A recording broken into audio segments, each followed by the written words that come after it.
Владата барано најголемиот дел од работодавачите немаат пари да авансираат. Поради ова, многу веројатно е дека речиси во 70% од компаниите во државата кои го очекуваат четвртиот пакет владини мерки за помош, платите за октомври сериозно ќе доцнат. Ова е вака зашто ребалансот на буџетот се донесе подоцна од очекуваното, па на работодавачите им се препорача платите да ги исплатат, а потоа државата ќе им ги врати. Но бројот на оние кои тоа можат да го направат реално не е голем. Во овој случај компаниите кои навистина имаат големи потешкоти и не можат да најдат пари за плата, ќе бидат принудени да ја закаснат платата за месец октомври, да ја исплатат после 15 кој е рокот согласно законот.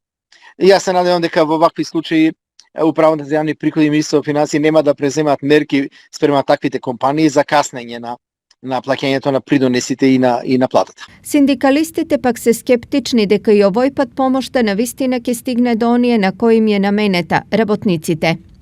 Дали средствата стигаат до крајниот, до работникот, тоа веќе ние гледаме дека и не е така. Дали ќе беше подобро да се иде директно на сметка на работникот да се префрла парите, тоа е веќе друго.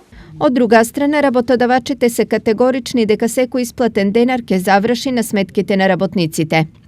Помошта не може да биде повисоко од исплатената плата, што значи работодавач не може да исплати помалку да зема повисока помош, и второ се предвидени многу големи казни и дури кривична одговорност за оно што тоа ќе го направи. Со новиот пакет мерки за поддршка на исплата на плати за месеците октомври, ноември и декември се обезбедени 70 милиони евра. Со нив би требало да се исплатат околу 250.000 плати. Новост во оваа мерка е што поддршката ќе биде одредена скалесто согласно падот на приходите кај компаниите.